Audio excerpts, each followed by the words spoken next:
Like کریں، subscribe کریں اور بیل آئیکن کو ضرور دبائیں تاکہ آنے والے ویڈیوز اب تک سب سے پہلے پہنچے۔ اب حضرت عبد الرحمن ابن عوف رضی اللہ تعالیٰ عنہ سے روایت ہے کہ رسول اللہ صلی اللہ علیہ وسلم نے ارشاد فرمایا، تین کام ہیں کہ قسم ہے اس ذات وحدہ لا شریک کی جس کے قبضے میں میری جان ہے۔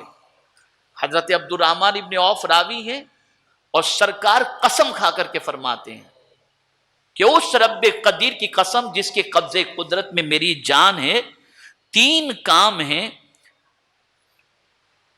کہ میں ان کے سلسلے میں حلف اٹھا کر کے کہتا ہوں، یعنی میں قسم کھا کر کے کہتا ہوں کہ یہ تین کام جو ہے اس کا اجر کیا ہے، سنیں آپ یہ تین کام کون سے ہیں، اسے سماعت فرمائیں۔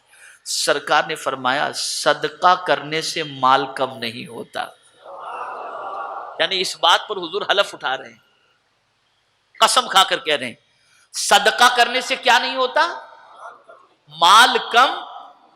آپ سمجھتے ہیں کہ مال گیا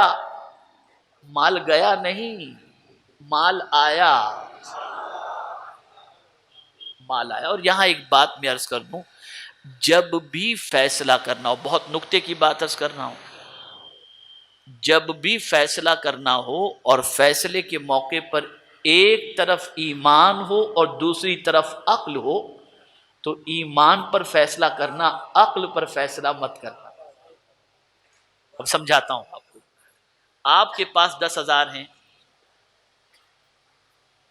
اور کوئی ضرورت مند آ گیا، گھر پہ بھی آپ کے پاس پیسے پڑے ہیں، ضرورت مند آ گیا اور اسے 8,000 کی ضرورت ہے، آپ 10,000 میں سے 8,000 نکال کر دینا چاہیں گے تو آپ کی عقل کہے گی یار 8,000 کم ہو جائیں گے 10,000 میں سے۔ ایمان کہتا ہے نہیں، 8,000 دے گا 80,000 ملیں گے۔ تو اب ہونا یہ چاہیے کہ عقل کے فیصلے کو چھوڑ دو، ایمان کے فیصلے پر عمل کرو۔ تو جب کبھی عقل اور ایمان کا فیصلہ کرنے کا وقت آ جائے کہ عقل پر فیصلہ کریں یا ایمان پر، تو ایمان پر فیصلہ۔ تو اب حضور فرماتے، دیکھیے حضور صلی اللہ علیہ وسلم فرماتے ہیں صدقہ کرنے سے مال کم نہیں ہوتا۔ اب دوسری چیز، اس لیے کہ تین باتوں پر حضور نے قسم کھائی ہے۔ دوسری چیز، جو بندہ کوئی زیادتی معاف کر دے تو اس کے بدلے میں اللہ قیامت کے روز اس کی عزت بڑھائے گا۔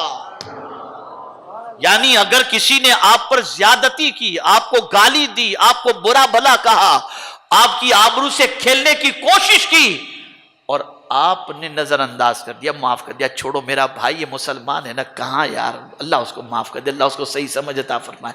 میرے آقا صلی اللہ علیہ وسلم قسم کھا کر کے کہتے ہیں ایسے بندے کی عزت اللہ قیامت میں بڑھا دے گا، اور جس کی عزت اللہ قیامت میں بڑھائے اس کی عزت میرا مولا دنیا میں بھی بڑھا دے گا۔ یہ سمجھو۔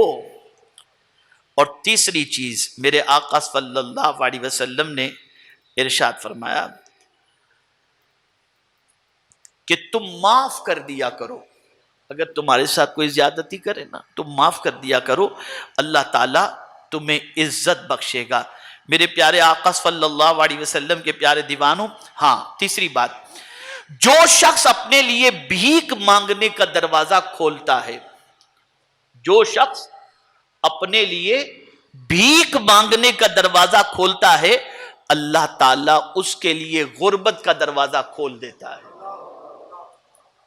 بہت سارے مانگنے والے آپ کو ایسے ہی ملیں گے، اللہ ماشاءاللہ، جب دیکھو تب۔ اللہ اس چیز سے بچائے، ایسی مشکل سے بچائے۔